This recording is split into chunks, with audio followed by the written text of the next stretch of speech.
hello everyone. Welcome to Formulator. Today we are going to discuss timber. तो timber में basically आपको classification करना है, उसके बाद उसकी प्रोसेसिंग है और स्ट्रक्चर ऑफ ट्री। ठीक है, तो ये तीन चीजें हैं। फिर प्रोसेसिंग में आपको फर्दर डिस्कस करेंगे हम लोग felling of tree, seasoning of timber and then conversion of timber and then defects. Defects एक बहुत ही इंपॉर्टेंट टॉपिक है आपके टिम्बर में। इससे बहुत सारे सवाल आते हैं। ठीक है, तो लेट्स स्टार्ट। तो अब आते हैं टिम्बर के क्लासिफिकेशन पे। टिम्बर को क्लासिफाई बहुत तरीके से कर सकते हैं। यदि standing timber, dead timber, converted timber, ये भी एक क्लासिफिकेशन है। फिर फर्दर क्लासिफिकेशन होता है exogenous timber and then endogenous timber. फिर एक्सोजेनस में भी फर्दर क्लासिफिकेशन है deciduous and coniferous. So this things we will discuss later, but पहले एक कुछ जो टर्म्स हैं, कीवर्ड्स हैं, वो हम लोग डिस्कस कर लेते हैं।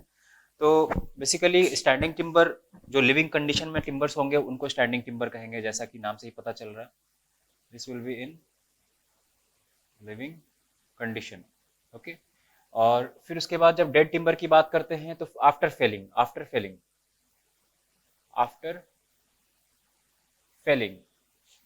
Of tree. ठीक है, फेल करने के बाद उसमें सैप मूवमेंट स्टॉप हो गया है, लिविंग एक्टिविटीज सारे स्टॉप हो चुके हैं, तो that will be called dead timber. Converted timber, this is important from your examination point of view. Converted timber ही हम लोग को ज्यादा फोकस करना है, क्योंकि कन्वर्जन क्या होता है, हम लोग जब प्रोसेसिंग पढ़ेंगे तो प्रोसेसिंग में आपको फेलिंग के बाद सीजनिंग, सीजनिंग के बाद फिर आपको कन्वर्जन, और कन्वर्जन के बाद फिर प्रिजर्वेशन, जैसा कि मैंने आपको पहले ही बताया इंट्रोडक्शन ऑफ टॉपिक में। तो कन्वर्टेड टिम्बर्स वो टिम्बर्स होते हैं जिनको आप प्रॉपर शेप प्रोवाइड करते हैं, जिसको कटिंग करते हैं, फिर लॉग में करते हैं। लॉग में कन्वर्ट करने के बाद आप उसे straight and square shape provide करते हैं, जिसे शूटिंग कहते हैं। ठीक है, शूटिंग भी एक कीवर्ड है which is important from your examination point of view. तो उसे कन्वर्जन कहते हैं। अब सॉइंग जो करते हैं, जो उसको कटिंग करते हैं मशीन से, जिसको आरी कहते हैं, तो उससे कटिंग के बहुत सारे डिफरेंट मेथड्स हैं। कटिंग जो हो गए, अगर यदि पैरेलल है तो उस कटिंग को क्या बोलेंगे, अगर एक दूसरे के परपेंडिकुलर है तो उस कटिंग को क्या बोलेंगे, उसके बेसिस पे उसके स्ट्रेंथ पे क्या फर्क पड़ेगा। तो this things will be falling under your conversion head, जिसमें कि सवाल बहुत सारे बनते हैं ऑब्जेक्टिव के। तो कन्वर्टेड टिम्बर्स, तो जैसा कि हमने डिस्कस किया, converted timber, timber converted into useful shape, size, elements like boards and planks. ठीक है, बोर्ड्स पे एक सवाल आया हुआ है।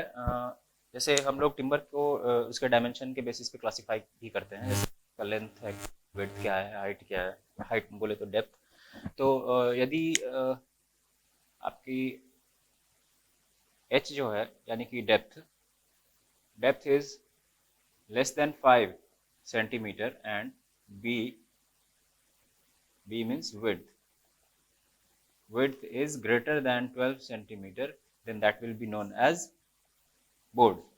ओके, जेई के ऑब्जेक्टिव में आया हुआ है। फिर टिम्बर की जो फेलिंग करते हैं, फेलिंग बोले तो कटिंग करने के बाद जो उसको टिम्बर की फेलिंग यदि करते हैं, तो उसमें भी एक सवाल आया हुआ है कि अगर हिली एरिया है तब कौन सा पीरियड जो है, कौन सा सीजनल पीरियड सुटेबल है फेलिंग के लिए, और यदि प्लेन एरिया है तो कौन सा सीजनल पीरियड जो है वो सुटेबल है।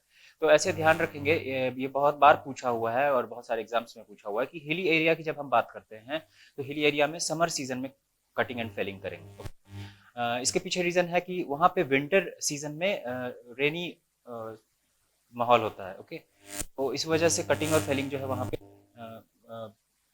कम्बरसम हो जाता है। बट जब प्लेन एरिया की बात करते हैं तो प्लेन एरिया में cutting and felling will be done in winter season. Okay, I will write that down right here on board, आप नोट डाउन कर सकते हैं।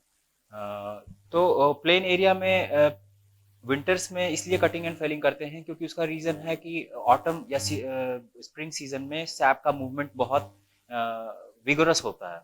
ओके, तो that is not suitable for cutting and felling of the tree.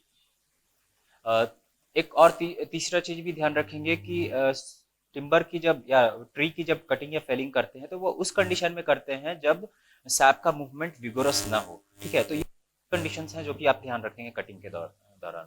तो जो मैंने discuss किया पहले वही I have written down here.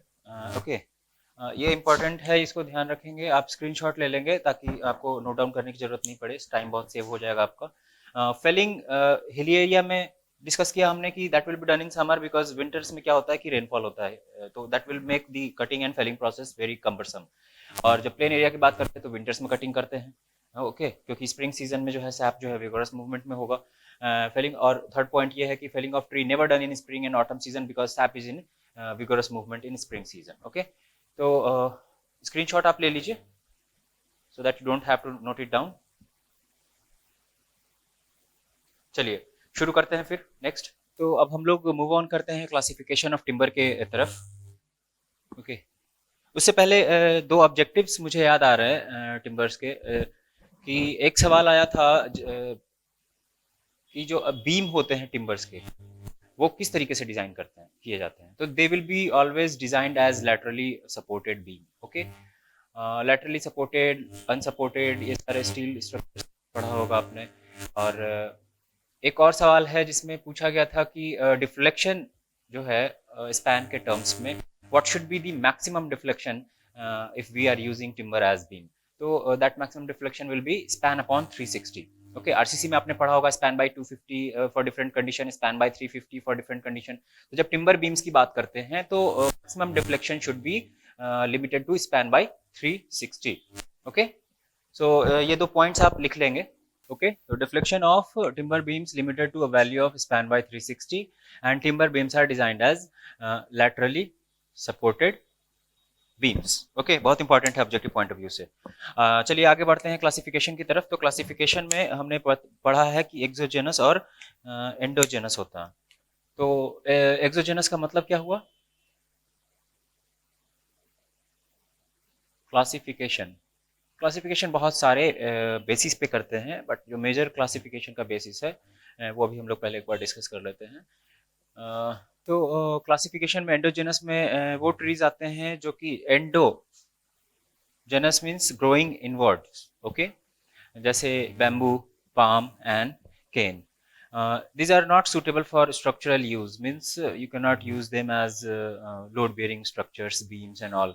But जब एक्सोजेनस की बात करते हैं तो these are the trees which grow outwards. Okay, उसमें एनुअल रिंग्स ऐड होते जाएंगे हर साल, उसमें इनर बार्क होगा, आउटर बार्क होगा, that is basic structure of tree. और जैसे इसके एग्जांपल्स को देख लिया जाए तो सीसम, टीक, बबूल, तो these are all timbers which are used for structural purposes. Okay, ये सुटेबल होता है स्ट्रक्चरल यूज के लिए। फिर एंडोजेनस को, एक्सोजेनस को भी फर्दर क्लासिफाई करते हैं कोनीफेरस में एंड डेसिडियस में। ओके, तो कोनीफेरस चीर, फर, देवदार, डेसिडियस में फिर अगेन सीसम, टीक, बबूल, ईटीसी। तो अभी पहले आप स्क्रीनशॉट ले लीजिए, उसके बाद हम लोग फिर इन दोनों का क्लासिफिकेशन डिटेल में पढ़ेंगे। चलिए शुरू करते हैं आपको कोनीफेरस और डेसिडियस। तो कोनीफेरस और डेसिडियस में पहला तो ये डिफरेंस होता है कि coniferous is soft wood and deciduous is hard would. देखिए जनरल तौर पे यदि देखा जाए तो सॉफ्ट वुड और हार्ड वुड का वही मतलब है, soft wood will B softer then the wood, but कुछ एक्सेप्शनल केसेस हैं जो, और वो एक्सेप्शनल केसेस आपके एग्जाम्स में पूछे हुए हैं। जैसे पपीता वुड जो है वो हार्डवुड की कैटेगरी में फॉल करता है because of all the definitions that hardwood contains. And जो देवदार है that falls in category of softwood, but still softwood की कैटेगरी में फॉल करने के बावजूद देवदार इज हार्डर देन पपीता। ओके, सो ये एक्सेप्शनल केस है, इसको अगर आप चाहें तो लिख सकते हैं, ये एग्जामिनेशन में पूछा हुआ है। पपीता जो है वो हार्डवुड की कैटेगरी में आता है और देवदार जो है वो आपके सॉफ्टवुड की कैटेगरी में आता है, बट स्टिल देवदार is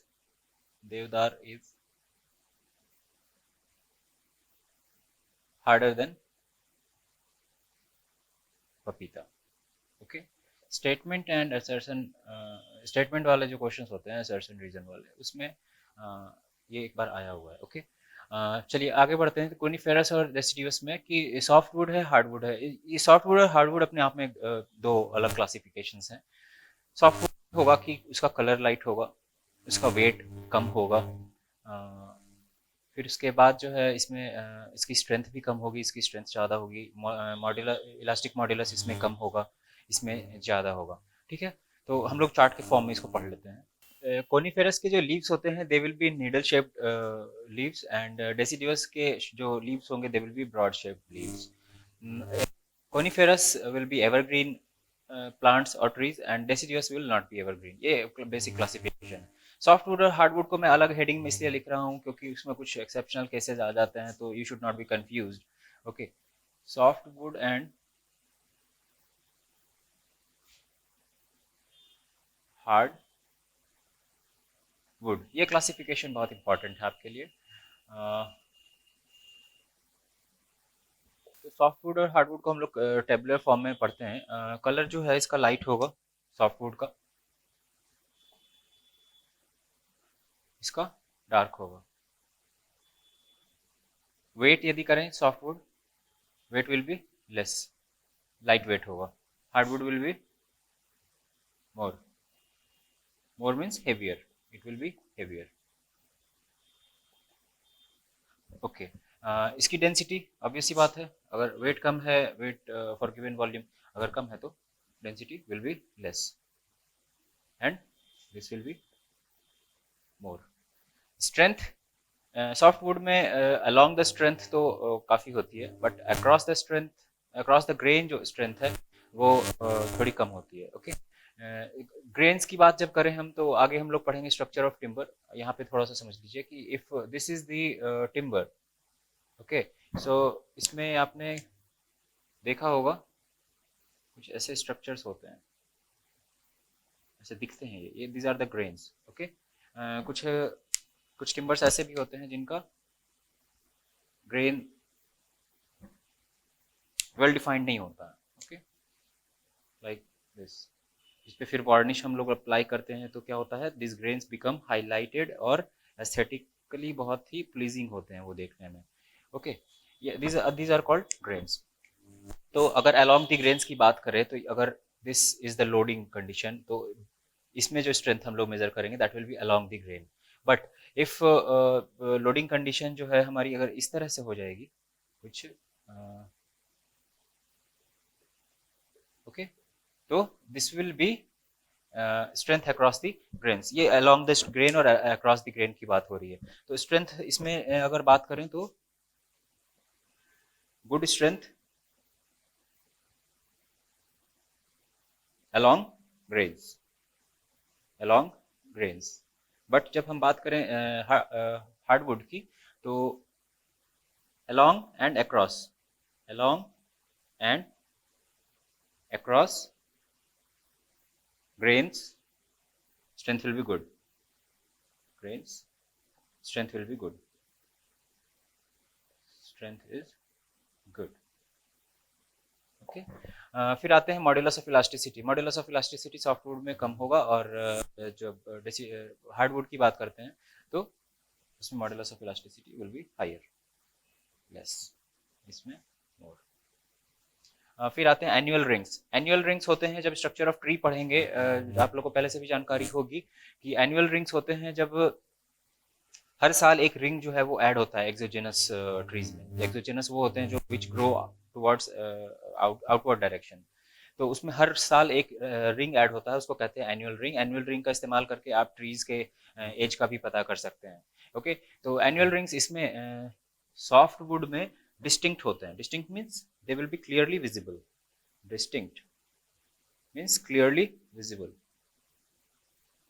clearly visible. Annual rings जब हम लोग हार्डवुड की बात करें तो उसमें इनडिस्टिंक्ट होगा, indistinct, okay, not clearly visible.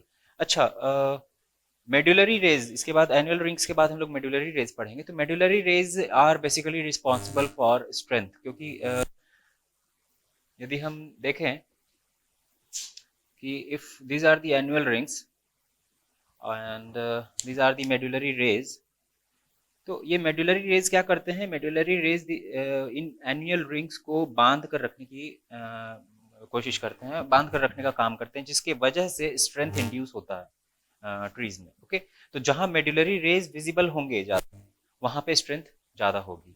Okay, जहां मेडुलरी रेज इनडिस्टिंक्ट होंगे, ज़्यादा विजिबल नहीं होंगे, ज़्यादा प्रोमिनेंट नहीं होंगे, तो वहाँ पे स्ट्रेंथ हमारी कम हो जाएगी।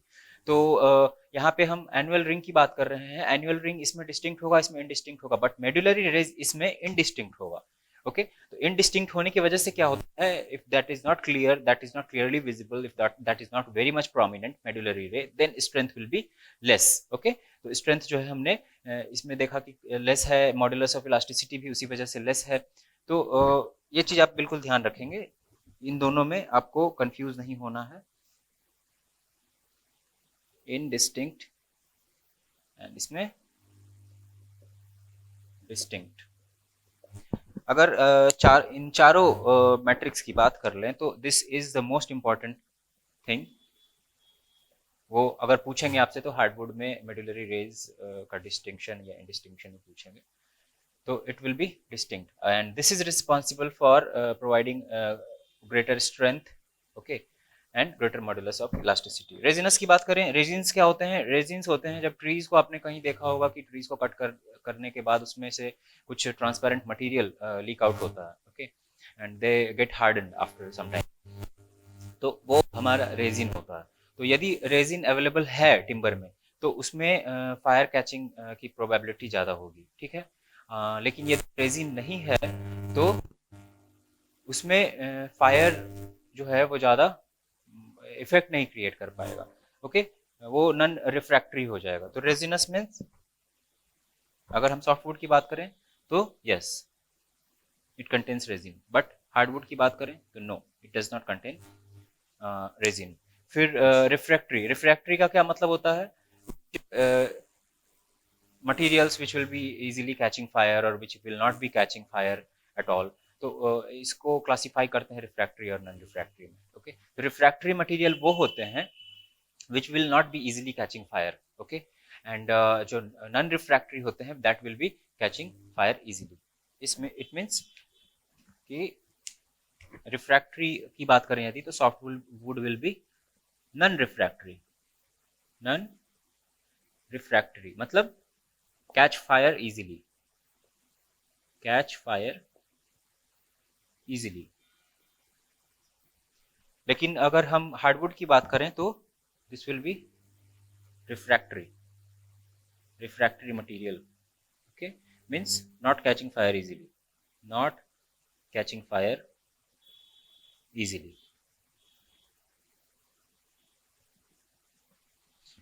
स्क्रीनशॉट ले लीजिए।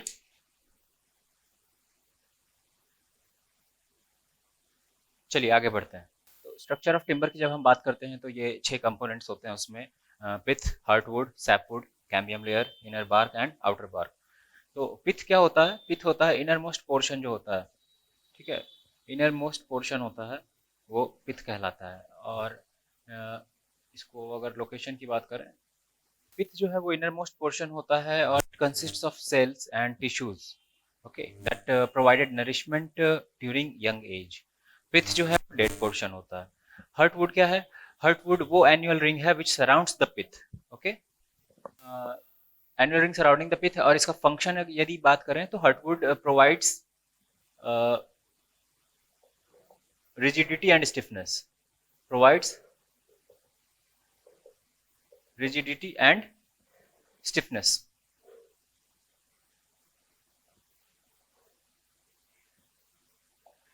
सैपवुड, सैपवुड क्या होता है, सैपवुड पहले तो लोकेशन की बात करते हैं और उसके बाद यूज की बात करते हैं। जब इन एलिमेंट्स को आप डिस्कस करेंगे तो दो चीजों का ध्यान रखिएगा कि where they are located and what are their functions.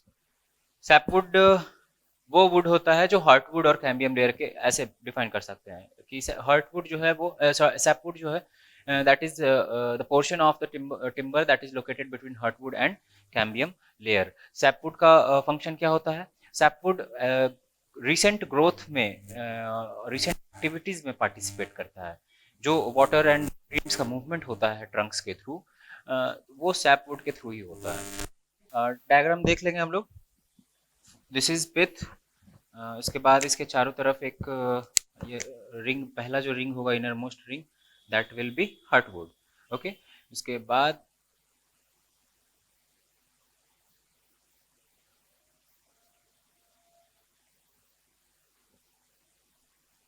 this is sapwood, then this will be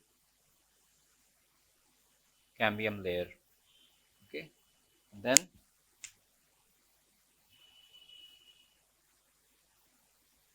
inner bark, outer bark. Okay, elements को यहाँ दिखा देते हैं। this is pith. Okay, this portion will be known as heartwood. Heartwood.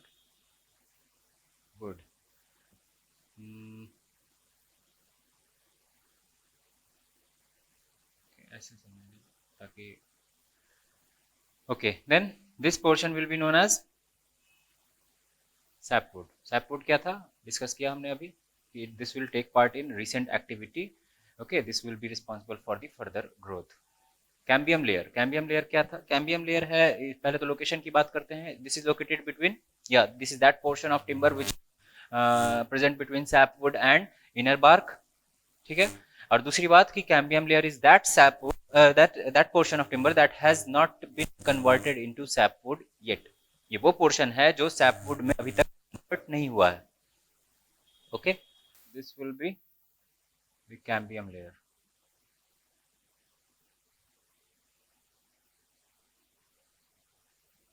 Cambium layer, ये inner bark है। Inner bark और outer bark का main purpose होता है प्रोटेक्शन। Okay, inner bark. यहाँ से सवाल ऐसा कुछ खास बनेगा नहीं आपका। This will be outer bark. Okay, इस चीज को यहाँ पे लिख लेते हैं। तो inner bark present between cambium layer and outer bark. Outer bark जो है वो आउटर मोस्ट पोर्शन होता है and provides protection to inner portion. Okay, it consists of cells of wood fibre, consists of cells of wood fiber, cells of wood fiber। ठीक है, sales of wood fibre. इसे पता है, outer bark को हम लोग कॉर्टेक्स भी कहते हैं। ये एक सवाल आया हुआ है, ऑल्सो नोन एज कॉर्टेक्स। और ऐसे ही सैपवुड के बारे में भी आया हुआ था। सैपवुड को एक और नाम से जाना जाता है जिसे कहते हैं एल्बर्नम। एल्बर्नम,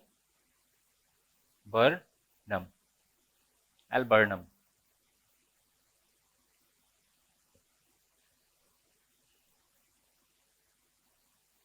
ओके, ठीक है, तो ये ध्यान रखेंगे। अब मोस्ट इम्पॉर्टेंट पोर्शन है वो आपका, जो कि इंजीनियरिंग पर्पसेस के लिए बहुत ही यूजफुल है, that is medullary rays. Okay, medullary rays extend from pith, okay, towards outward direction. और इनका फंक्शन क्या होता है, ये एनुअल रिंग्स को बांध कर रखते हैं और इसी वजह से स्ट्रेंथ इंड्यूस होती है। यदि मेडुलरी रेज नहीं होंगे टिम्बर में, यदि मेडुलरी रेज नहीं होंगे टिम्बर में, तो स्ट्रेंथ उतनी ज़्यादा नहीं होगी। दिस इज मेडुलरी रे, मेडुलरी रे। ओके,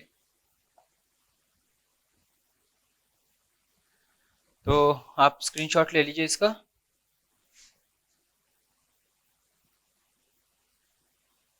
चलिए आगे बढ़ते हैं। तो अब हम लोग आगे बढ़ते हैं प्रॉपर्टीज ऑफ टिम्बर की तरफ। प्रॉपर्टीज ऑफ टिम्बर में हम लोग सबसे पहले स्पेसिफिक ग्रेविटी देखेंगे। ओके जी, फिर हम लोग इसका इलास्टिक मॉडुलस देखेंगे। स्पेसिफिक ग्रेविटी कितनी होती है, स्पेसिफिक ग्रेविटी इसकी 1.5, 1.5।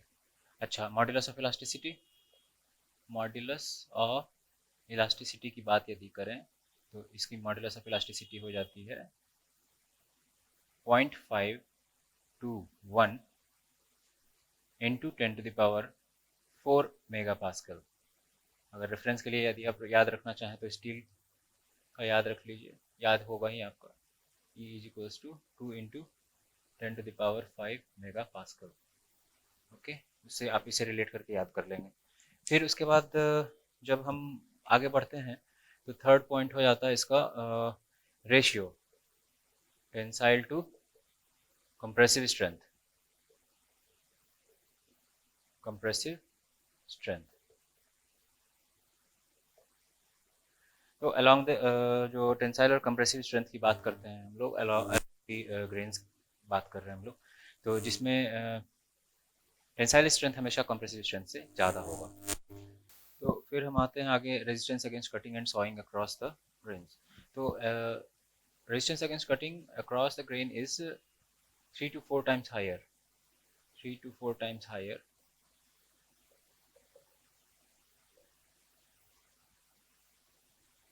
than along the grains.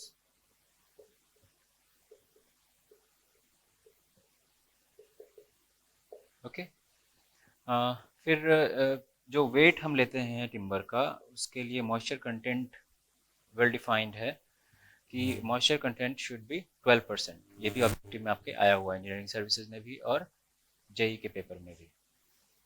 Wait should be taken, weight should be taken at 12% moisture content, 12% moisture content।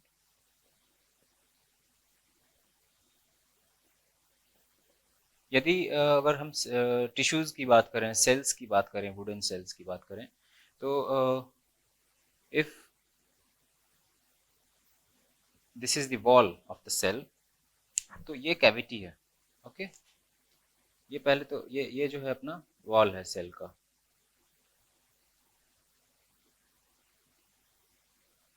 और ये जो बीच में है वो कैविटी है। तो वाटर जो है अपने दोनों जगह पे प्रेजेंट होता है, कैविटी में भी प्रेजेंट होता है एंड आपके वॉल्स में भी प्रेजेंट होता है। तो जब हम लोग मॉइस्चर रिमूवल वाला प्रोसेस करते हैं सीजनिंग के दौरान, तो आपका जो कैविटी वाटर है that will be evaporated in initial stage. ठीक है, सबसे पहले आपका कैविटी वाटर ही इवेपोरेट होगा। This is cavity water and this is wall, cell wall moisture. ये बहुत मुश्किल से जाता है। ओके, सीजनिंग के दौरान आपका कैविटी वाटर ही जाता है पहले। तो weight should be taken at 12% moisture content. This is very much important, इसको आप ध्यान रखेंगे।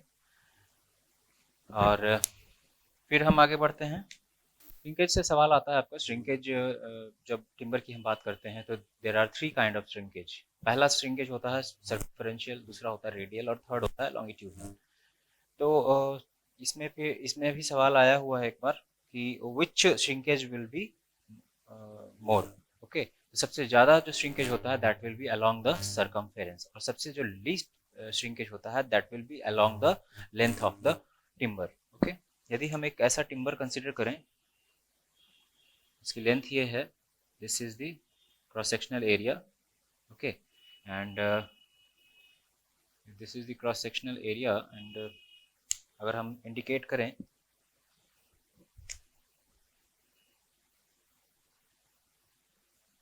This is the timber, circumference के अलॉन्ग यदि हम लोग कंसिडर करें तो दिस विल बी Δ1, एंड अगर हम लोग रेडियल डायरेक्शन में कंसिडर करें तो दिस विल बी Δ2, और हम लोग अगर लेंथ के अलॉन्ग कंसिडर करें Δ3। डेल्टा क्या है, यहाँ श्रिंकेज को हम लोग इंडिकेट कर रहे हैं। तो Δ1, Δ2 एंड Δ3। पहले तो हम लोग नाम लिख लेते हैं। This is circumferential, circumferential means along the circumference, circumferential shrinkage। कितना होता है ये होता है आपका, याद रखेंगे, 10 to 15%। ओके, उसके बाद मैंने डिक्रीजिंग ऑर्डर में ही लिखा है Δ1, 2, 3।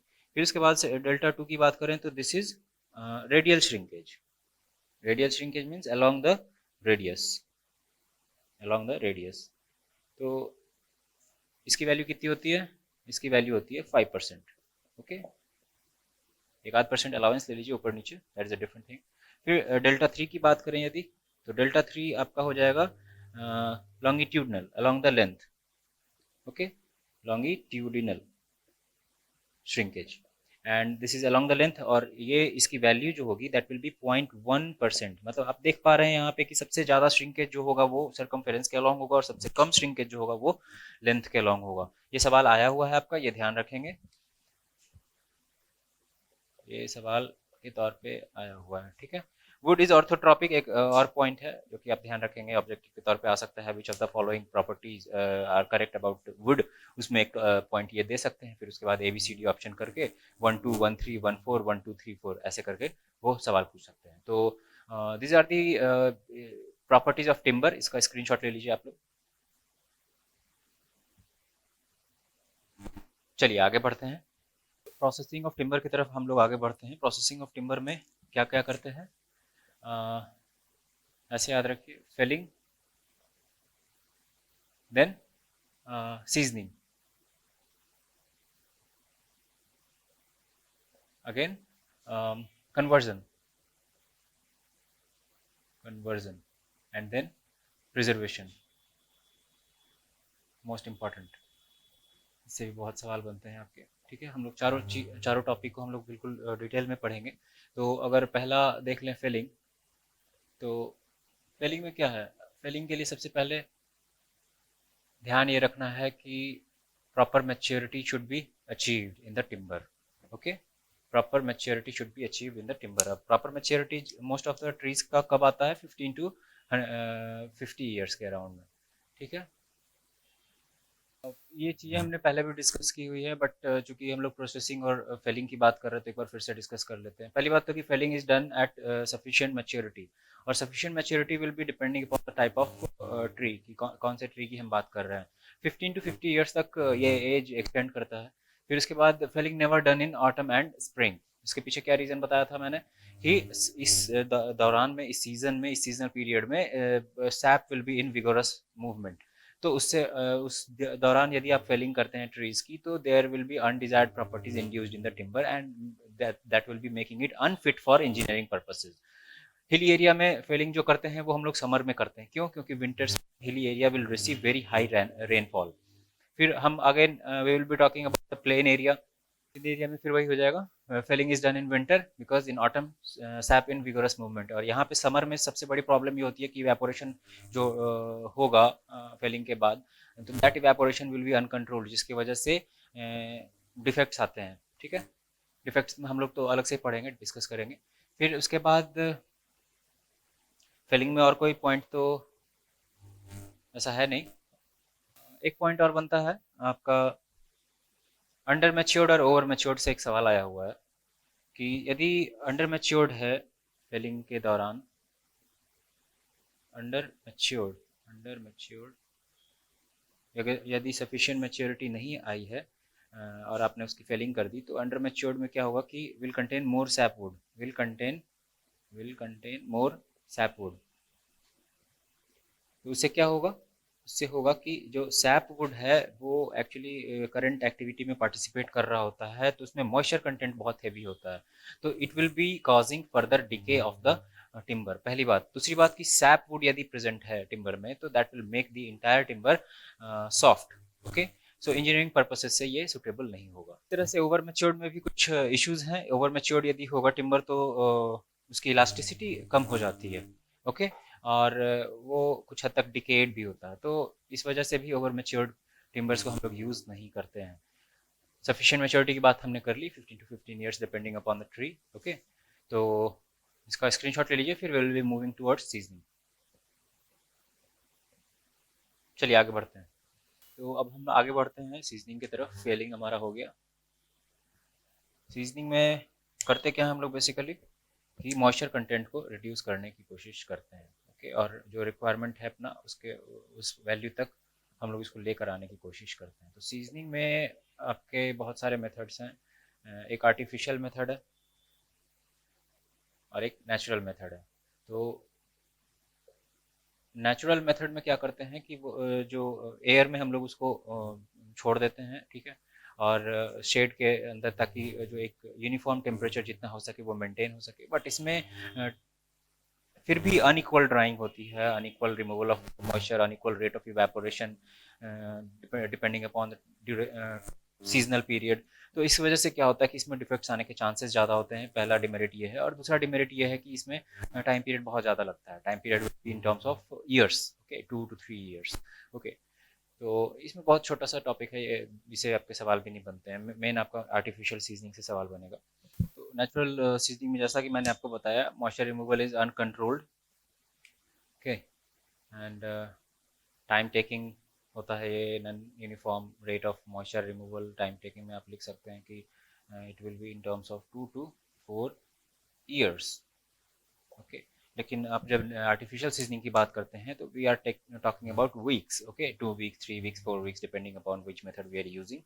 तो आर्टिफिशियल सीजनिंग में फिर हम लोग फर्दर क्लासिफिकेशन हमारा ये है, पहले इसको ऐसे आप ये कर लें, नहीं तो कंफ्यूज हो जाएंगे। आर्टिफिशियल सीजनिंग में आपका पहला है बॉइलिंग मेथड। ये फर्दर क्लासिफिकेशन आपके आर्टिफिशियल सीजनिंग के boiling method, chemical method, water method, electric method and kiln method. Boiling method में करते क्या है कि टिम्बर्स को हम लोग जो है वाटर में डाल देते हैं और उसकी बॉइलिंग करते हैं। तो बहुत ज़्यादा यदि लार्ज साइज का टिम्बर है तो ये मेथड हम लोग यूज़ नहीं कर सकते हैं। स्मॉल साइज एंड शेप के टिम्बर्स को हम लोग बॉइलिंग मेथड में सीजनिंग करते हैं। तो उसमें होता क्या है कि वाटर को आपने बॉयल किया 2 to 4 आवर्स, और उसके बाद फिर आपने उसको छोड़ दिया। उससे क्या होता है कि जब टेम्परेचर इंक्रीज होता है तो टेम्परेचर इंक्रीज होने की वजह से रेट ऑफ इवेपोरेशन इंक्रीज होता है। तो मॉइस्चर का रिमूवल का जो रेट है दैट विल गो, ओके। तो seasoning process will be very fast. Chemical method में हम लोग केमिकल्स यूज करते हैं, like mercury chloride, zinc chloride, sodium fluoride, okay. ये 3 मेजर केमिकल्स हैं जिसको हम लोग यूज करते हैं। केमिकल मेथड को और भी क्या कहा जाता है? सॉल्ट मेथड, सॉल्ट मेथड, क्योंकि हम लोग जो केमिकल्स यूज कर रहे हैं they are basically salts of mercury, zinc and sodium, ठीक है।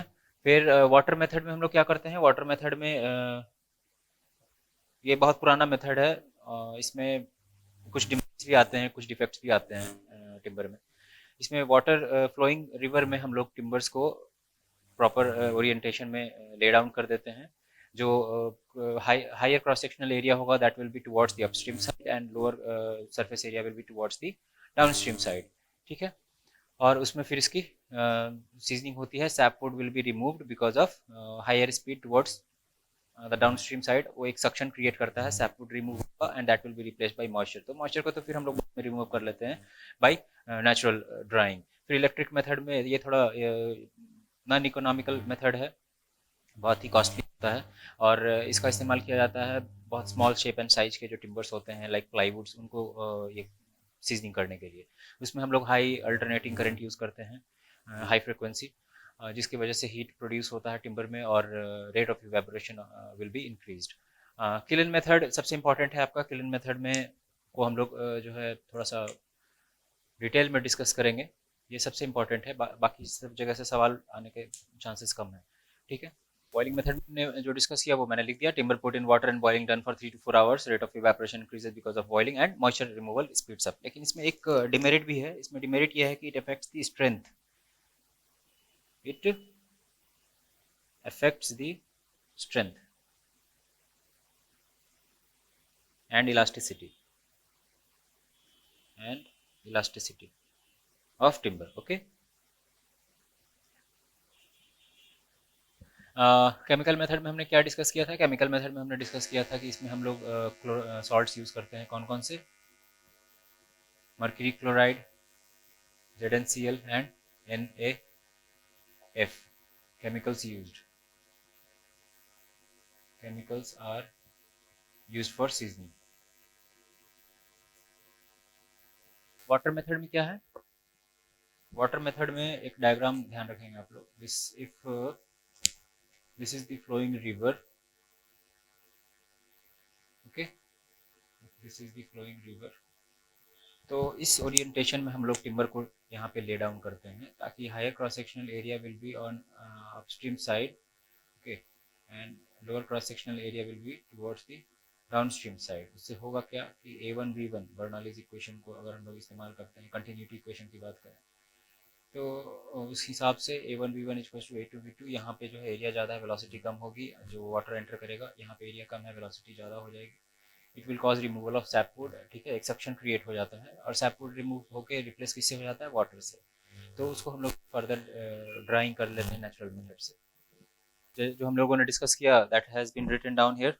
एंड इसमें भी एक डिमेरिट होता है कि it will cause brittleness, makes timber brittle, makes timber brittle, makes timber brittle. Okay, फिर आते हैं हम लोग इलेक्ट्रिक मेथड की तरफ। तो इलेक्ट्रिक मेथड में क्या होता है, इलेक्ट्रिक मेथड में जैसे अगर ये लॉग है या प्लाईवुड है, तो हम लोग इसको कनेक्ट कर देते हैं हाई फ्रिक्वेंसी अल्टरनेटिंग करंट से। ओके, हाई, इलेक्ट्रिक मेथड में हम लोग ने क्या पढ़ा, high frequency AC current. Okay, तो सवाल उठता है बहुत लोगों के मन में कि वुड तो बैड कंडक्टर ऑफ इलेक्ट्रिसिटी है, तो जब बैड कंडक्टर ऑफ इलेक्ट्रिसिटी है तो फिर ये कंडक्ट कैसे करेगा। एक्चुअली होता क्या है कि इसमें मॉइस्चर कंटेंट जब प्रेजेंट है तब हम इसकी सीजनिंग शुरुआत कर रहे हैं। मॉइस्चर कंटेंट जो अवेलेबल है that will cause the conductivity, और इसकी वजह से क्या होगा कि जब करंट फ्लो होना शुरू करेगा तो it will increase the temperature. Okay, it will generate heat in the log, और इसके वजह से rate of evaporation will increase, और मॉइस्चर कंटेंट धीरे धीरे इवेपोरेट होना शुरू करेगा, and it will come down to the required value which is 12% moisture content तक हम लोग रिड्यूस करते हैं सीजनिंग में। ओके, ये एक बहुत ही कॉस्टली मेथड है, और बेसिकली हम लोग इसको यूज़ करते हैं फॉर स्मॉल साइज प्लाईवुड्स। ठीक है, अब आते हैं किलन मेथड में। अब आगे बढ़ते हैं हम लोग किलन सीजनिंग की तरफ। तो किलन सीजनिंग में क्या होता है कि एक एयर टाइट चैम्बर होता है, तो उसमें टिम्बर्स को प्लेस कर देते हैं। पहले समझ लीजिए, एक एयर टाइट चैम्बर होता है, उसमें टिम्बर्स को प्लेस करते हैं प्रॉपरली, उसको डिस्टेंस मेंटेन करके रख देते हैं। उसके बाद उसके अंदर एक फुल्ली सैचुरेटेड, ठीक है, ध्यान देने वाली बात है, फुल्ली सैचुरेटेड एयर उसमें इंड्यूस करते हैं at temperature of 35 degree Celsius, 30 to 35 degree Celsius रखते हैं उसका टेम्परेचर। तो चूंकि फुल्ली सैचुरेटेड है, तो उस टेम्परेचर पे उसकी वाटर या मॉइस्चर होल्डिंग एक कैपेसिटी होगी। तो इस इनिशियल स्टेज में जब हम लोग इंड्यूस करते हैं, वो इंजेक्ट करते हैं वो एयर, तो उस दौरान there will be no evaporation, क्योंकि इट इज ऑलरेडी सैचुरेटेड, तो उसमें जो मॉइस्चर होल्डिंग कैपेसिटी है that has been maintained at that temperature. फिर उसके बाद थोड़ी देर उसको वहाँ पे छोड़ देते हैं, जिसकी वजह से क्या होता है कि जो टिम्बर का टेम्परेचर होता है वो राइज होता है, और यूनिफॉर्मली राइज होता है। इसमें एक सबसे बड़ा एडवांटेज ये है, यूनिफॉर्मली राइज होने के बाद टेम्परेचर हम लोग इंक्रीज करते हैं। टेम्परेचर इंक्रीज करने पे हुआ क्या कि उस 35 डिग्री सेल्सियस टेम्परेचर पे जो उसका मॉइस्चर होल्डिंग कैपेसिटी था, अब हमने उसका टेम्परेचर बढ़ा के सपोज 40 डिग्री सेल्सियस कर दिया, तो उसका मॉइस्चर होल्डिंग कैपेसिटी अब इंक्रीज कर गया, that is not fully saturated any more.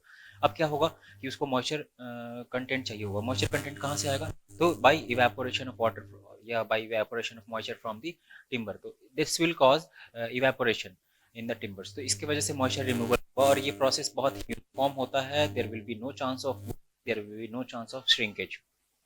Okay, और देखिए श्रिंकेज और वार्पिंग में एक ये समझ लीजिएगा, श्रिंकेज, वार्पिंग एंड क्रैकिंग की सबसे पहले श्रिंकेज होगा। अब किस डायमेंशन, किस टाइप का टिम्बर है, उस पर उसमें श्रिंकेज ज़्यादा हो रहा है, और उसका शेप यदि डिफरेंट साइज का है, तो उससे होना यह है कि आपको डिफरेंट डायमेंशंस में डिफरेंट श्रिंकेज आएगा, डिफरेंट वैल्यू ऑफ श्रिंकेज आएगा, जिसके वजह से उसकी वार्पिंग हो सकती है। ठीक है, श्रिंकेज के डिफरेंशियल श्रिंकेज की वजह से वार्पिंग आ रही है। उसके बाद यदि वार्पिंग ज़्यादा हो रहा है और श्रिंकेज भी अनइक्वल है, तो जो उसके फाइबर्स हैं उनके बीच में एक कोहेजन होता है, वो कोहेजन जो है वो खत्म हो जाएगा इंटरनल स्ट्रेसेस की वजह से, और इसके वजह से उसमें फिर फर्दर क्रैक्स आने लगेंगे। ठीक है, तो ये मैकेनिज्म होता है जिसकी वजह से श्रिंकेज, वार्पिंग एंड क्रैकिंग आना होता है टिम्बर में। तो timbers are placed in air tight chamber. तो इसमें यही कुछ कुछ चीज़ें आपको ध्यान रखनी है कि this will B air tight chamber and fully saturated air at 30 to 35 degree Celsius is induced, temperature जो है वो राइज होता है, फर्दर एयर टेम्परेचर इंक्रीज्ड, और इसके वजह से इवेपोरेशन शुरू हो जाता है अपना, and this will cause the seasoning. Okay, तो स्क्रीनशॉट ले लीजिए, उसके बाद हम लोग आगे बढ़ते हैं। चलिए शुरू करते हैं नेक्स्ट टॉपिक। देखिए, सीजनिंग कंप्लीट हो गया आपका, उसके बाद कन्वर्जन में बेसिकली जो अपना वुड टिम्बर है उसको हम लोग प्रॉपर शेप देते हैं, ठीक है, जैसा भी रिक्वायर्ड है। तो शेप या साइज उसको प्रोवाइड करने के लिए क्या करते हैं हम लोग, कटिंग करते हैं। कटिंग को टिम्बर जब यूज़ करते हैं that will be called sawing. Okay, तो उस बहुत तरह के सॉइंग हो सकते हैं, आपका रेडियल हो सकता है, ऑर्डिनरी हो सकता है, क्वार्टर सॉइंग हो सकता है, टेंजेंट सॉइंग हो सकता है, ठीक है। तो हम लोग सबको इंडिविजुअली पढ़ेंगे। कन्वर्जन ऑफ टिम्बर, पहला है रेडियल सॉइंग, रेडियल सॉइंग। उसके बाद क्या है, रेडियल सॉइंग की जब बात करते हैं हम लोग, तो जैसा कि नाम से पता चल रहा है, जो कट्स होंगे, 100 कट्स होंगे, that will B radial in direction, and उसमें होगा ये कि मेडुलरी रेज जो है हमारे इंटैक्ट रह जाएंगे। Medullary rays are not being cut here. ये सबसे प्रोमिनेंट पॉइंट है, इसमें सबसे इंपॉर्टेंट पॉइंट है कि मेडुलरी रेज जो आपके बच रहे हैं, this will be the section after radial sawing. तो मेडुलरी रेज जो है वो इंटैक्ट हैं, मेडुलरी रेज इंटैक्ट मीन्स जैसे थे वैसे ही हैं। तो इससे होगा क्या कि इसकी स्ट्रेंथ पे असर नहीं पड़ेगा। We know that medullary rays are responsible for holding all the annual rings together, and that is responsible further for providing the strength to the timber. तो चूंकि इसमें medullary rays कट नहीं हो रहे हैं, इस वजह से इसमें स्ट्रेंथ मेंटेन रहेगी, ये चीज़ आप लिख लेंगे। और इसमें होता ये है कि इसमें डिसएडवांटेज ये है कि अनइकोनॉमिकल है, बिकॉज इसमें wastage will be very much high. इसका बेसिक यूज़ करते हैं हम लोग एस्थेटिक पर्पस के लिए, जो टिम्बर के प्रोडक्ट्स बनाते हैं उसमें हम लोग रेडियल सॉइंग यूज़ करते हैं, ठीक है। तो जैसा कि मैंने पहले बोला, कट्स आर रेडियल, पहले कट्स की बात करेंगे, फिर इसमें medullary rays are intact, okay, then strength maintain. इसमें जो है वेस्टेज बहुत ज़्यादा होता है, इस वजह से this is uneconomical. And use की बात करें यदि, तो this is use for making product useful for aesthetic and decorative purposes. Okay, now we move on to the second topic, quarter sawing. Quarter sawing जैसे कि पता चल रहा है, there will be cuts which are perpendicular to each other, creating in the log or in the timber में जो cuts होंगे that will be in this direction, पहले एक, फिर उसके बाद perpendicular, then another and perpendicular. Okay, तो इसमें आप देख पा रहे होंगे कि मेडुलरी रेज जो हैं वो कट रहे हैं।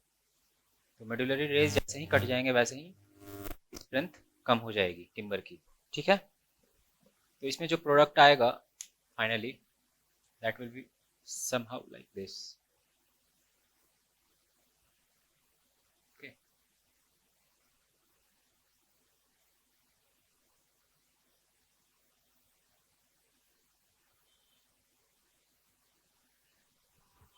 तो इसमें लिखेंगे, इसमें आप लिखेंगे कि कट्स आर, इसमें एक डिमेरिट ये है कि इसमें जो वॉर्पिंग की टेंडेंसी है वो बहुत ज़्यादा होती है। warping tendency is very high, warping tendency is very high.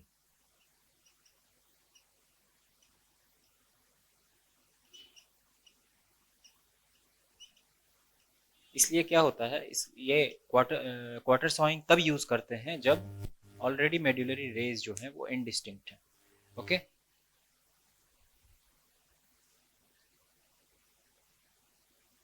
Used in timbers where medullary rays are indistinct, where med rays are indistinct. Okay, अब आगे बढ़ते हैं ऑर्डिनरी सॉइंग में। ऑर्डिनरी सॉइंग जैसा कि नाम से पता चल रहा है, यदि अगर ये हमारा टिम्बर है और these are the medullary rays. तो ऑर्डिनरी सॉइंग में the cuts will be tangential to the annual rings and parallel to each other. ध्यान देंगे ये दो चीजें हैं. टेंजेंशियल में भी cuts are tangential to annual rings but they will be perpendicular to each other. Cuts will be perpendicular to each other. आगे हम लोग उसमें भी डायग्राम बना ही लेते हैं एक्चुअली, इससे आपको समझने में आसानी होगी. If these are the annual rings and these are the medullary rays, then जब हम टेंजेंशियल सॉइंग की बात करेंगे तो उसमें कहते हैं कि cuts are tangential to annual rings, okay, and perpendicular to each other. बात समझ में आ रही है आपको? Perpendicular to each other. यही चीज यहाँ लिख लेंगे. इसमें लिखेंगे cuts are tangential to annual rings, tangential to annual rings and perpendicular to each other, perpendicular to each other. Ordinary sawing में जो वुड हम लोग ऑब्टेन करते हैं, एक तो सबसे पहली बात तो किसके बारे में कहा जा सकता है, कट्स चूंकि इस तरह से लग रहे हैं, ठीक है, तो इजीएस्ट मेथड है क्या? हाँ बिल्कुल है, इजीएस्ट मेथड, इजीएस्ट, ओके, यही लिख लेते हैं क्विकेस्ट, ओके. हेवी लॉग्स की बात करें, you don't have to turn it, okay, so that saws are perpendicular to each other or in any other direction. तो इसमें क्या है कि आपको सिंपल सॉइंग मशीन के अंदर रखना है इसको और कट्स विल बी मेड. तो क्विकेस्ट भी हो जाएगा और इजीएस्ट भी हो जाएगा. अच्छा, इसमें कहीं वेस्टेज नहीं होता है, वेस्टेज नहीं होता है, नो वेस्टेज, नो वेस्टेज. इसलिए क्या होगा, सबसे इकोनॉमिकल होगा, no wastage, hence most economical, most economical, most economical. ठीक है, ये चीज आप मार्क कर लेंगे, ये ऑब्जेक्टिव में आया हुआ है. Which of the following method of conversion is most economical. तो अच्छा, एक चीज और सबसे इम्पोर्टेंट ये है इसमें कि जब कटिंग कर रहे हैं तो जो बीच वाला वुड होगा, इसमें एक चीज ध्यान देंगे कि हर्ट वुड भी है और सैप वुड भी है. तो heart wood has least tendency to shrink, okay, but sap wood has most tendency to shrink. तो श्रिंक, जब दो तरह के मटेरियल अवेलेबल हैं, श्रिंकेज जो है हमारा अनइक्वल हो रहा है, डिफरेंशियल हो रहा है, तो that will be causing warping and twisting. ठीक है, वार्पिंग क्या होता है? वार्पिंग होता है इन द प्लेन, ट्विस्टिंग होता है out of. Okay, both have one, the only reason, दोनों जो है एक सिंगल रीजन की वजह से होता है, दैट इज डिफरेंशियल श्रिंकेज. पहले हमने अभी पढ़ा था कि श्रिंकेज जो है वो आपका डिफरेंशियल हो सकता है, रेडियल हो, लॉन्गिट्यूडनल हो सकता है. Circumferential will be 10 to 15%, radial will be 5%, 3 to 5%, and the longitudinal will be longitudinal shrinkage will be least, that is 0.1%. तो चूंकि डिफरेंट लेवल ऑफ श्रिंकेज है, जिस वजह से वार्पिंग और ट्विस्टिंग हो सकती है. इन द प्लेन भी हो सकता है, आउट ऑफ द प्लेन भी हो सकता है. तो इसमें क्या लिखेंगे? Such timber contain both heartwood and sapwood. Sapwood has पहले हार्टवुड की बात कर लें, least shrinkage and it has most shrinkage.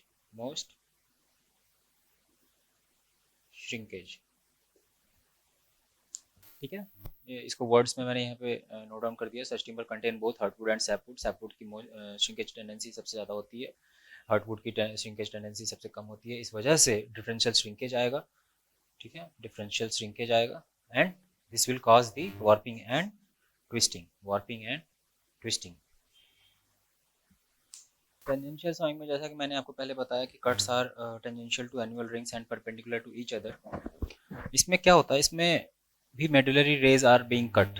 जैसे मेडुलरी रेज कट हो जाते हैं तो पहला होता है स्ट्रेंथ रिड्यूस हो जाएगा ड्रास्टिकली, और श्रिंकेज और वार्पिंग की टेंडेंसी भी हो जाती है, क्योंकि the main ray which is responsible for holding all the annual place that has been cut, so warping और श्रिंकेज की टेंडेंसी भी बढ़ जाती है. दूसरी बात ध्यान देने वाली है कि वार्पिंग और श्रिंकेज जो है वो एक और चीज पे डिपेंड करता है, which is availability of SAP would portion in the timber. SAP would portion यदि हुआ तो आपका श्रिंकेज और वार्पिंग की टेंडेंसी इंक्रीज हो जाएगी। ठीक है, इसमें ये पोर्शन ध्यान रखेंगे आप कि इस मेडुलरी रेज जो है वो कट होते हैं, इस वजह से इसकी स्ट्रेंथ रिड्यूस होती है, पहला पॉइंट। एंड सेकंड पॉइंट की वार्पिंग एंड श्रिंकेज इंक्रीज हो जाता है। ठीक है, और इसका यूज़ बेसिकली तभी करते हैं जब आपका मेडुलरी रेज आर इंडिस्टिंक्ट। तो यहाँ से एक सवाल आया था इंजीनियरिंग सर्विसेज में आपके कि arrange the following pattern of sawing in decreasing order of strength. ठीक है, तो आप इसको ऐसे याद रखेंगे, जिस ऑर्डर में मैंने लिखा है RQUOT, okay, radial, quarter, ordinary and tangential, उसी ऑर्डर में इसका स्ट्रेंथ होगा। ओके, इसका मतलब है इस नेक्स्ट पे इसमें इसको आप पहले स्क्रीनशॉट ले लीजिए, उसके बाद I'll consider that। चलिए आगे बढ़ते हैं, वो वाला क्वेश्चन डिस्कस कर लेते हैं एक बार। तो ये रहा वो सवाल जो आया हुआ है आपके इंजीनियरिंग सर्विसेज में, in the following method of conversion in decreasing order of strength, ordinary sawing, tangential sawing, quarter sawing and radial sawing. This will be the 4 options. Options कुछ भी हो सकते हैं, but the correct answer is पहले radial, then quarter, उसके बाद ordinary and then tangential. तो 4 3 1 2, 4 3 1 2 decreasing order में लिख भी लीजिए यहाँ पे, radial, quarter, sawing, and then ordinary, and then tangential. This is the decreasing order of strength. Okay, decreasing order of strength.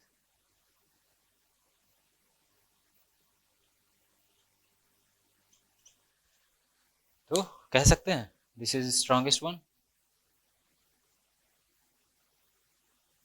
ठीक है, जो कि हमने थ्योरी में पढ़ लिया था। स्क्रीनशॉट ले लीजिए आप।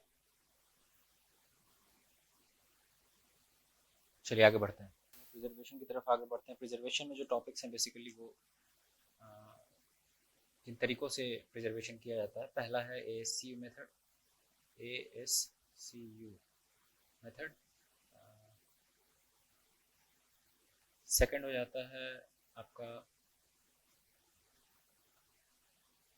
सॉलिग्नम paint method, solignum paint method. उसके बाद third oil paint, oil paint. Fourth creosote oil, creosote oil.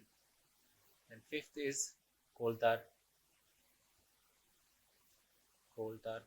And sixth is chemical method. Solignum paint के लिए भी हमने देखा कि यूज फॉर वाइट एंड्स, और कलर पिगमेंट्स जो हैं इसमें ऐड किए जा सकते हैं। हाईली टॉक्सिक इन नेचर होता है ये कलर पिगमेंट्स ऐड, मतलब जब हमें वुड वर्क करना होता है घर में, किसी अगर हम फर्नीचर बना रहे हैं, कुछ भी अगर कर रहे हैं, तो अगर उसमें हम लोग टिम्बर यूज़ कर रहे हैं and we are very much afraid of white ants, then उसमें ट्रीटमेंट भी देना है अपने को और उसका एस्थेटिक अपीयरेंस को भी इम्प्रूव करना है, तो solignum paint is the best option. ठीक है, इसमें आप जो है कलर पिगमेंट्स ऐड कर सकते हैं और हॉट फॉर्म में इसको ब्रश से अप्लाई भी कर सकते हैं। Colour pigments can be added and it will provide protection against white ants. Now oil paints जो है, ऑयल पेंट्स बेसिकली मॉइस्चर से प्रोटेक्ट करता है एंड इट इंक्रीजेज ड्यूरेबिलिटी।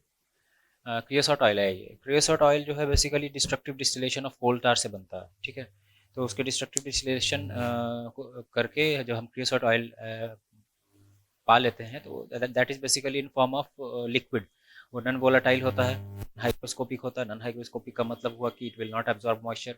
तो अगर मॉइस्चर एब्जॉर्ब नहीं करेगा तो ये मॉइस्चर के अगेंस्ट भी प्रोटेक्शन प्रोवाइड कर रहा है टिम्बर को, which is a good thing. Dimensional changes नहीं होंगे सीजनल वेरिएशन में। और फिर उसके बाद जो है नॉन एस्थेटिक, ये सबसे बड़ा डिमेरिट है इसका, it can not be used in living areas और ड्वेलिंग एरियाज। इसको आप बेसमेंट में यूज़ कर सकते हैं, वैसी जगह यूज़ कर सकते हैं जहाँ आपको नॉन एस्थेटिक अपीयरेंस से परेशानी नहीं हो। और फिर आते हैं हम कोल्ड टार की तरफ। ठीक है, इसमें ये ध्यान देखिए, ये destructive distillation and then non-volatile liquid, non-hygroscopic liquid, non-aesthetic used in basements where there is no living area। इसमें एक चीज क्रियोसोट ऑयल में एक चीज और लिख लेंगे कि it is non toxic. Non toxic, यानी कि ये नॉन टॉक्सिक भी है, नॉन हाइग्रोस्कोपिक भी है, नॉन वोलाटाइल भी है, ठीक है, नॉन एस्थेटिक भी है। कोल टार की बात करते हैं तो कोल टार जब हम अप्लाई करते हैं इस प्रोसेस को कहते हैं टारिंग, ओके। और जो उससे वुड जो है हमारा टिम्बर जो है वो that will become fire resistant, okay. ये इसके साथ भी एक केस है कि आप जहाँ पे एस्थेटिक अपीयरेंस रिक्वायर्ड है वहाँ पे आप यूज़ नहीं कर सकते हैं। फिर जब आते हैं केमिकल मेथड में, तो केमिकल मेथड में पहले इसको लिख लेते हैं, हॉट तार applied applied by brush, okay. This process is called tarring.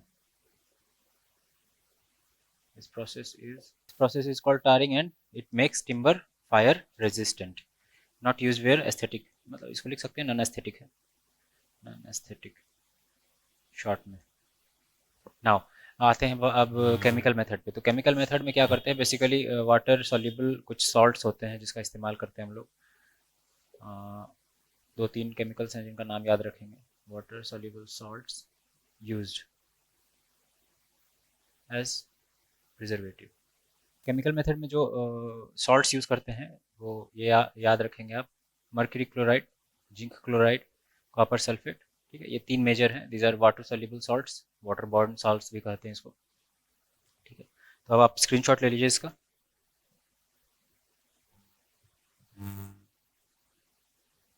चलिए आगे बढ़ते हैं। तो अब हम डिफेक्ट्स की बात करेंगे, डिफेक्ट्स इन टिम्बर। डिफेक्ट्स जो होते हैं वो कई कारणों से हो सकते हैं। कन्वर्जन के दौरान यदि आपने कोई मिस्टेक कर दिया तो उस वजह से भी डिफेक्ट आ सकता है। इंसेक्ट्स की वजह से इंसेक्ट्स में आपके वाइट एंट्स हो गए, मरीन बोरर्स हो गए जो कि ओशन एरिया में, सी एरिया में पाए जाते हैं। डिफेक्ट्स ड्यू टू फंगी, इसे तो डिस्कस करेंगे हम लोग बहुत ही डिटेल में। और फिर defects due to natural forces, young age में यदि बहुत ज़्यादा विंडी सिचुएशन फेस करने की वजह से भी टिम्बर में डिफेक्ट आ जाता है, या फिर बहुत ही ज़्यादा harsh condition like freezing and thawing या वेरी हाई टेम्परेचर की वजह से जो है टिम्बर में डिफेक्ट आ सकता है, ठीक है। तो डिफेक्ट ड्यू टू कन्वर्जन की बात करें यदि हम, तो ये आपके फर्दर क्लासिफिकेशंस हैं डिफेक्ट्स ड्यू टू कन्वर्जन के, कि diagonal grain, torn grain, chip mark and when. Discuss करेंगे हम लोग बहुत ही डिटेल में इन चीज़ों को। डिफेक्ट्स ड्यू टू इंसेक्ट्स, जैसा मैंने बताया, white ants and marine borers. Fungi की वजह से blue stain, sap stain, brown rot, white rot, heart rot, dry rot and wet rot. उसके बाद आता है आपका defect due to natural forces या नेचुरल कॉजेज। इसको नेचुरल कॉजेज कर लेंगे। Cup shake, ring shake, star shake, radial shake, heart shake, और भी हैं बहुत सारे, ड्रक्सीनेस, फॉक्सीनेस, ये आपके एग्जाम में आया हुआ है foxiness, callus, burls and wandering heart, ये भी एग्जाम में आया हुआ है।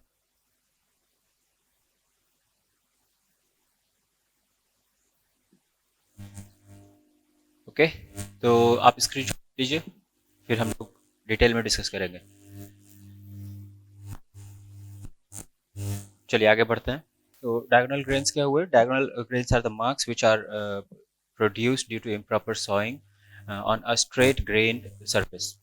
अगर कोई इंटरनल वुडन एलिमेंट है उसकी सॉइंग आप यदि डायगोनली कर रहे हैं तो सॉइंग बिल्कुल कंटिन्यूस नहीं हो सकती है। यदि मैनुअली कर रहे हैं तो you will have to stop somewhere, point where you will stop, एक डायगोनल मार्क क्रिएट हो जाएगा, ठीक है। वो देखने में बहुत ही गंदा लगता है, ठीक है।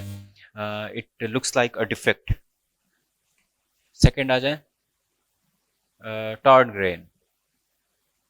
टॉर्न ग्रेन की यदि बात करें तो जो टूल्स होते हैं, कटिंग टूल्स होते हैं, उनके पोर्शंस यदि हिट करते हैं टिम्बर को ड्यूरिंग कटिंग, अगर टिम्बर का मूवमेंट आपने इम्प्रॉपर रखा है, तो किसी पोर्शन यदि वो हिट होता है तो वहाँ पे एक डिप्रेशन क्रिएट हो जाता है। उस डिप्रेशन को कहते हैं टॉर्न ग्रेन। चिप मार्क क्या होता है? जो कटिंग एज होता है टूल का, उसके वजह से यदि चिप रिमूवल अनइंटेंशनली हो जाता है, यदि आप जहाँ उस टूल का यूज़ होता है स्मूदनिंग ऑफ सरफेस के लिए, ठीक है। लेकिन यदि वो कहीं गलती से कोई चिप निकल गया उस टूल के वजह से, तो that will create a chip mark, ठीक है। टॉर्न ग्रेन डिप्रेशन है, chip mark is removal of chip. When जो है वो presence of rounded surface on original surface. Suppose आपने कोई एक पोर्शन लिया, जो ट्रंक होता है, ट्रंक क्या होता है, तना, जिसको पेड़ का तना कहते हैं, ठीक है, ट्रंक। अगर आपने ऐसा लिया तो ये शेप क्या होगा, ये सिलेंड्रिकल शेप का होगा, और ये सिलेंड्रिकल शेप का होगा। अगर इधर वाले पोर्शन को यूज करें या सपोज इस वाले पोर्शन को यूज करें, यदि हम लोग टिम्बर क्रिएट करने के लिए, टिम्बर बनाने के लिए, तो क्या होगा कि ये राउंडेड सरफेस, ये जो राउंडेड एरिया एज है, that will appear in the timber. इसी को कहते हैं वेन। तो दीज आर दी डिफेक्ट्स, ठीक है। आप ध्यान रखेंगे, कीवर्ड्स याद रखेंगे। टॉर्न ग्रेन जो है वो डिप्रेशन है बेसिकली, ओके। टूल ने हिट किया, उसकी वजह से डिप्रेशन क्रिएट हो गया, that is torn grain. But chip mark, chip का जब रिमूव होता है टूल्स की वजह से, उसको कहते हैं chip mark. This is the true removal of chips, okay. इसमें कीवर्ड आप राउंडेड सरफेस को रख सकते हैं। स्क्रीनशॉट ले लीजिए, फिर हम लोग आगे बढ़ेंगे। चलिए आगे बढ़ते हैं। हम लोग डिस्कस करेंगे अब डिफेक्ट्स ड्यू टू इंसेक्ट्स। इसमें ज़्यादा डिस्कस करने जैसा है नहीं कुछ। वाइट एंड्स, जिसे टर्माइट्स कहते हैं, एक नया टर्म आपको आएगा, मरीन बोरर्स, ओके। तो वाइट एंड्स के लिए आप लोग ने पढ़ा होगा प्रिजर्वेशन में कि यूज़ करते हैं, this can be prevented by using ASCU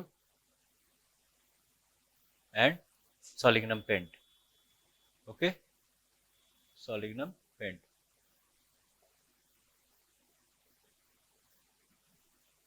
marine borers क्या होते हैं?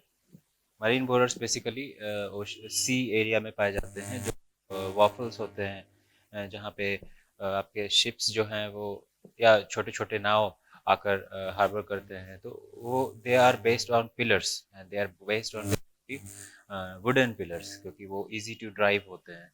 तो वो वुडन पिलर्स जो हैं वो सी बोरर्स से डैमेज हो जाते हैं। Sea borers are like insects which drill through the timber. तो इसके वजह से क्या होता है, क्रॉस सेक्शनल एरिया रिड्यूस हो जाता है, और क्रॉस सेक्शनल एरिया रिड्यूस हो जाने की वजह से उसकी स्ट्रेंथ में कमी आ जाएगी। Like they will create holes like this throughout the timber, okay.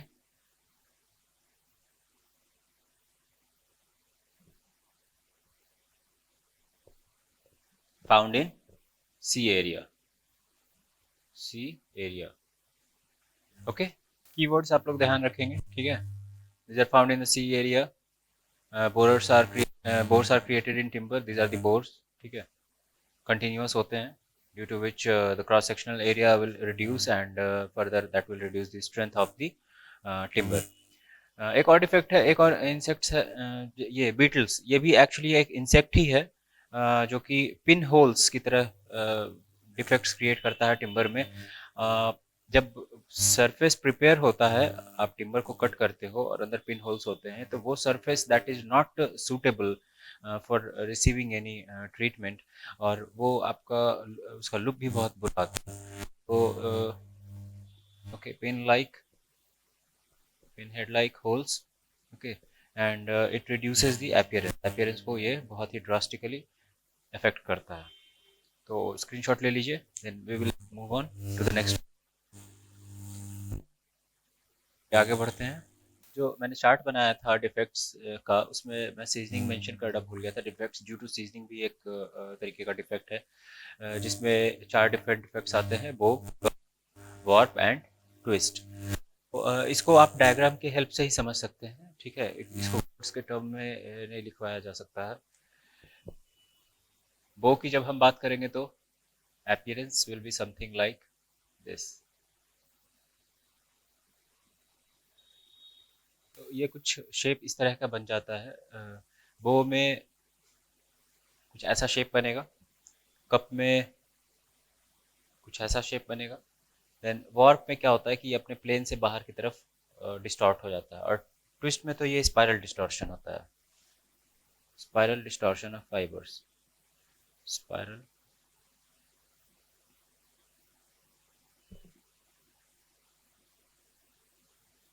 Okay, spiral distortion of fibres. ये सीजनिंग के जो डिफेक्ट्स होते हैं वो उसका बेसिक फंडा समझिएगा आप लोग कि वुड वुडन टिम्बर जो होता है that will consist of different portions like pith, heartwood, sapwood. तो जहाँ सैपवुड का कंटेंट ज़्यादा होगा उसके वॉर्पिंग और ट्विस्टिंग की टेंडेंसी ज़्यादा होगी। यदि मेडुलरी रेज कट हो रहे होंगे तो उसके वॉर्पिंग और ट्विस्टिंग की टेंडेंसी ज़्यादा होगी। ओके, और आपने किस तरीके से प्लेस कर रखा है, जो टॉप मोस्ट टिम्बर होगा, जब आपने स्टैकिंग की है और जो टॉप मोस्ट टिम्बर है उसके ऊपर से कोई प्रेशर नहीं है, उसके ऊपर से कोई प्रेशर नहीं है, तो और उसके ऊपर क्लीन एरिया है, तो उसके वजह से क्या होगा कि ऊपर की जो श्रिंकेज होगी that will be more than the bottom, that is why it will shrink like this. तो जिसके वजह से बो आ सकता है या कप आ सकता है। जब वार्प की बात करते हैं तो जो स्टैकिंग में नीचे के जो टिम्बर्स होते हैं उसके ऊपर प्रेशर होता है, ठीक है, वो वो इस तरह से श्रिंकेज की वजह से इसकी वार्पिंग नहीं हो सकती है। वो जब भी होगा तो अपने प्लेन में ही होगा, ठीक है। तो ये वो सारे टिम्बर्स होते हैं जो कि स्टैकिंग में नीचे प्लेस्ड होते हैं। और ट्विस्टिंग तो अनइवन श्रिंकेज की वजह से, अनइक्वल ड्राइंग की वजह से, ज़्यादा मात्रा में यदि सैपवुड अवेलेबल है, मेडुलरी रेज कट हो चुके हैं, तो there are different reasons which are come responsible in a combined way for twisting of the timber, ठीक है। इसका प्लान प्लान की बात करें, यदि ऊपर से देखेंगे तो ये कैसा दिखेगा, ये ऐसा दिखेगा, ठीक है। इसकी भी बात करें यदि प्लान की, तो this will look like this. बिल्कुल ऊपर से पता नहीं चलेगा कि कुछ डिस्टॉर्शन या कुछ डिफेक्ट आया, लेकिन जब इसको ऊपर से देखेंगे तो this will look like this, ठीक है।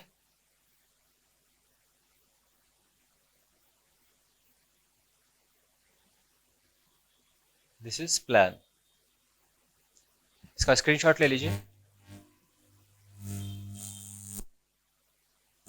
चलिए आगे बढ़ते हैं। जब फंगी की वजह से जो डिफेक्ट आते हैं टिम्बर में उनकी बात करेंगे तो सबसे पहले आता है ब्लू स्टेन।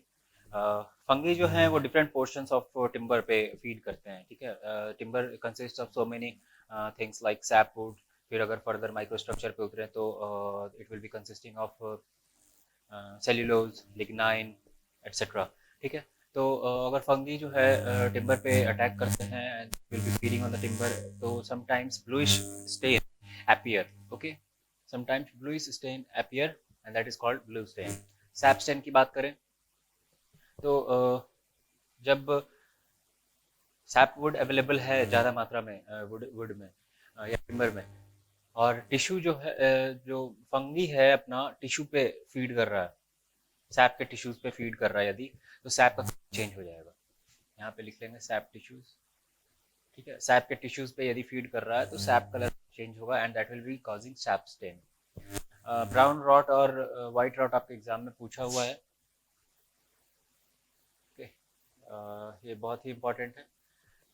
इसमें ये पूछा था कि ब्राउन रॉट किस वजह से टिम्बर में अपीयर होता है। तो यदि फंगी अपना जो है वो सेल्यूलोज पे अटैक करेगा, जैसा कि मैंने आपको बताया कि wood consist of so many elements, अगर सेल्यूलोज पे अटैक करेगा तो that will be converted into brown rot. और यदि लिग्नाइन पे अटैक करेगा, यदि लिग्नाइन पे अटैक करेगा तो that will be converted into white rot, ठीक है। ये ध्यान रखेंगे।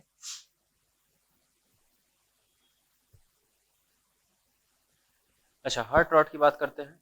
तो कभी कभी क्या होता है कि अगर heart wood is exposed to external agencies, decaying agencies, then its decay occurs। और इसका इफेक्ट क्या होता है कि when timber will be struck with hammer or anything else, it will be producing hollow sound, ठीक है। आपने खुद भी एक्सपीरियंस किया होगा ये फेनोमेना। तो हर्ट वुड का डिके होता है इसमें।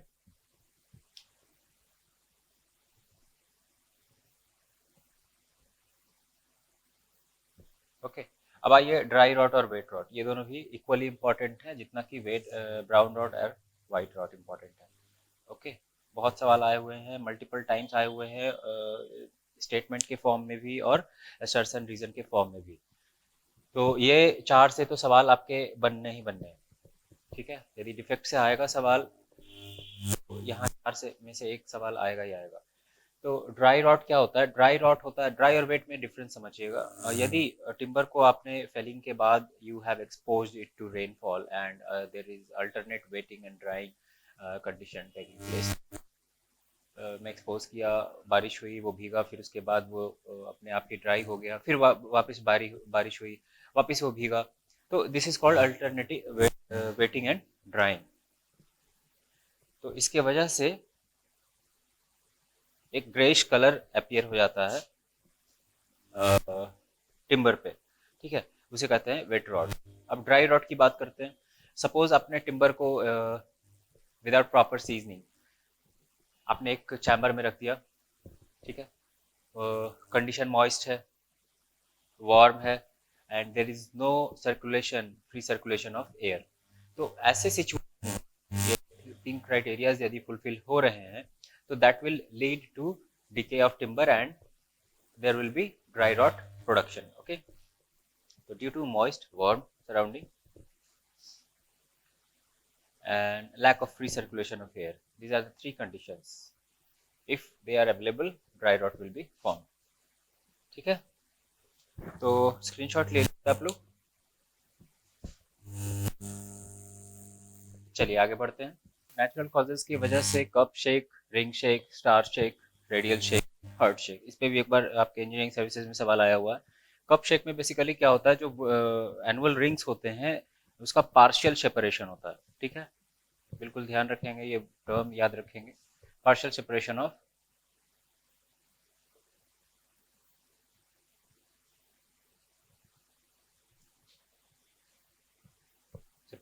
Annual ring, annual ring.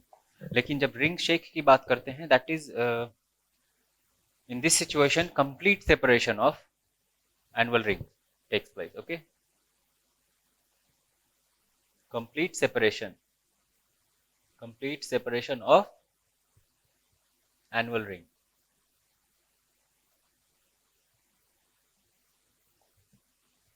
Star shake की बात करें तो स्टार शेक में there will be crack from starting from outward and proceeding towards inward, ठीक है, cracks wider at outer portion, okay, outer portion, and starting from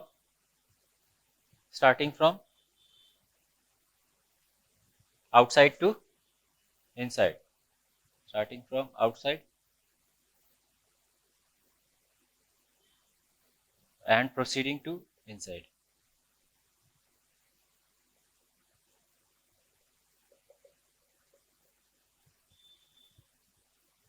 radial shake और heart shake दोनों देखने में सेम सिमिलर लगते हैं, but actually there is a huge difference.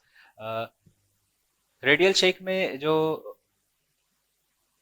पहली बात तो कि they both start from inside and they proceed towards outside, okay, inner to outer, inner to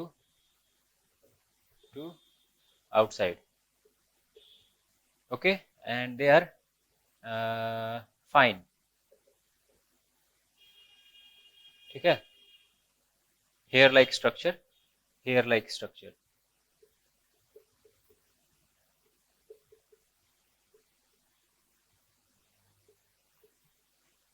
जब हार्ट शेक की बात करते हैं तो this is also from inner to outer,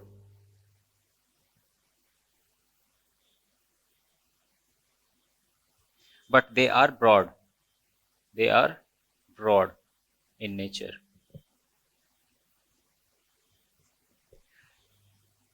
ठीक है, उसके बाद एक और टर्म आता है, if we number it, like cup ring, star ring, third one is fourth and fifth.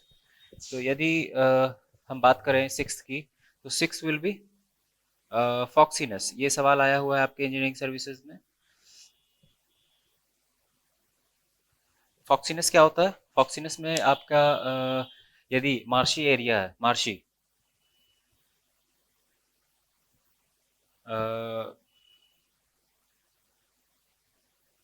या टिम्बर बहुत ओवर मैच्योर है,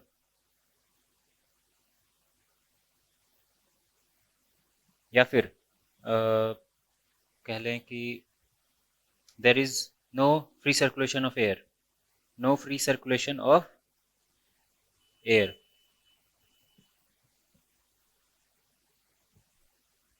तो आपका फॉक्सीनेस आने की टेंडेंसी हो जाती है. और ये फॉक्सीनेस होता क्या है एक्चुअली? ब्राउनिश या रेडिश कलर अपीयर होता है, ब्राउनिश या reddish colour induced in timber, colour induced in timber, induced in timber. Okay,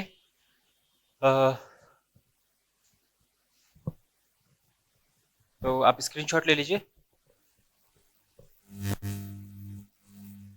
तो यहाँ पे आपका टिम्बर टॉपिक खत्म होता है. Okay, thank you.